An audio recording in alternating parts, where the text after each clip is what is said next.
آیا کہ پچھلے لوگ اپنے رب کو کیسے مناتے تھے، وہ کس طرح اس کے حضور ناز عرض کرتے تھے۔ حضور نے ہمیں اللہ کو منانے کے طریقے بھی بتلائے، فرمایا جب ماں باپ دعا مانگیں گے اولاد کے حق میں تو وہ مان جائے گا۔ حضور علیہ السلام نے فرمایا جب مسافر دعا مانگے گا تو اللہ مان جائے گا۔ فرمایا میرے رسول کریم نے جب بیمار دعا مانگے گا تو اللہ مان جائے گا۔ اور سید عالم علیہ السلام فرمانے لگے جب تمہارے ضعیف، کمزور، مجبور لوگ دعا مانگیں گے تو اللہ مان جائے گا۔ اور حضور نے فرمایا جب تم فرض ادا کر کے دعا مانگو گے تو اللہ مان جائے گا۔ اور میرے محبوب نے فرمایا جب پچھلی رات اٹھ کے تم اس کے حضور عرض کرو گے تو وہ تمہاری دعاؤں کو قبول کر لے گا، وہ تم مان جائے گا۔ اور حضور نے ہمیں دن بتائے، فرمایا جمعے والے دن مانگنا مان جائے گا، شب قدر کو مانگ لینا مان جائے گا، شب برات میں دعائیں کرنا وہ مان جائے گا، رمضان کی راتوں میں مانگنا مان جائے گا، قرآن پاک کے ختم کے موقع پر دعا کرنا مان جائے گا۔ طریقے بدلا۔ اب یہ ہے کہ ہم نے تو مانگنا تھا نا اس کی بارگاہ، ہم نے تو حاضر ہونا تھا، ہم نے تو جانا تھا۔ اب ہم نے آگے بڑھنا ہے، اس کے حضور عرض کرتے۔ حضور نے ہمیں بتلایا کہ مومن متقی ہوتا ہے نا، پرہیزگار ہوتا ہے، تو اس نے کچھ نیکیاں بھی کی ہوتی ہیں، جس طرح اسے اپنے گناہوں کا پتہ ہوتا ہے نا، اسے پتہ ہوتا ہے کہ نہیں یار فلاں کام میں نے فقط اللہ کی رضا کے لیے کیا ہوا ہے، وہ میرا اور میرے رب کا راز ہے۔ فرمایا جب تم بڑے الجھ جاؤ نا، جب تم بڑی آزمائش میں آ جاؤ اور جب تم سمجھ لو کہ اب میں بڑی تکلیف میں آ گیا ہوں، تو پھر ایک طریقہ حضور نے ہمیں اور بھی بتلایا مانگنے کا، ایک اور طریقہ بھی بتلایا، اور وہ روایت صحیح مسلم میں موجود ہے۔ راوی حضرت عبداللہ ابن عمر رضی اللہ تعالیٰ، حضور فرماتے ہیں 3 لوگ سفر کر رہے تھے۔ یہ آپ اندازہ فرمائیے صحیح مسلم کی حدیث ہے، اور ذرا حضور کے سمجھانے کا ایک یہ رنگ بھی ہے اللہ کو منانے کا، ایک یہ انداز بھی ہے اس کی بارگاہ میں گزارشات پیش کرنے کا، یہ بھی ایک طریقہ حضور نے ہمیں بتلایا۔ اگرچہ اپنی نیکیوں کو چھپانا چاہیے، نیکیاں جو چھپی ہوئی ہوتی ہیں وہ قیمتی ہوتی ہیں، وہ قیمتی چیزیں ہوتی ہیں جو لوگوں نے چھپا کر کے رکھی ہوتی ہیں۔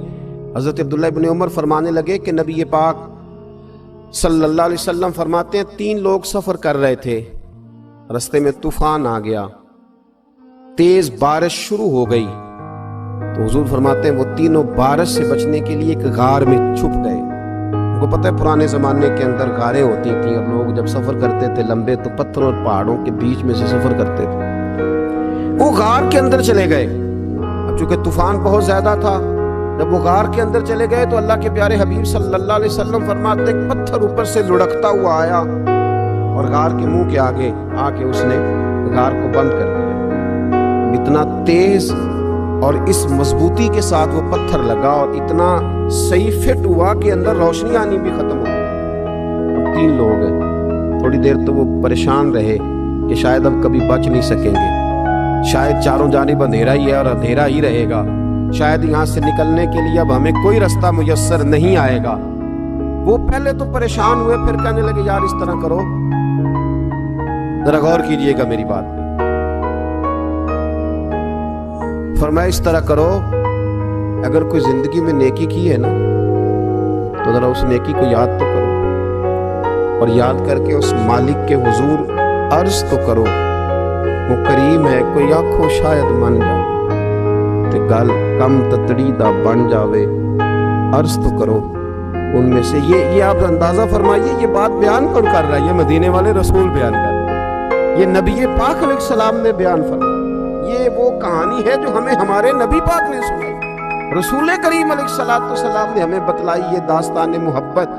حضور فرمانے لگے ایک نے ان میں سے ہاتھ اٹھائے اور اس نے انداز کیا چھیڑا، عرض کرنے لگا اللہ تو جانتا ہے نا میں نے بکریاں رکھی ہیں، میں غریب ہوں، مزدور ہوں، اور مالک تو یہ بھی جانتا ہے کہ میرے بچے بھی ہیں، بیوی بھی ہے، پر میں جب بھی گھر لوٹا ہوں تو دودھ میں نے بچوں اور بیوی کو پہلے نہیں دیا، بوڑھے ماں باپ کو پہلے دیا۔ اللہ میں نے ان کے ساتھ ہمیشہ کرم کے بازو کھول کر معاملہ کیا، وہ غار میں تنہا بیٹھے ہیں اور اپنے مالک کو منا رہے ہیں۔ عرض کرتے ہیں اللہ تجھے یاد ہے نا ایک رات جب میں بڑی دیر سے لوٹا تھا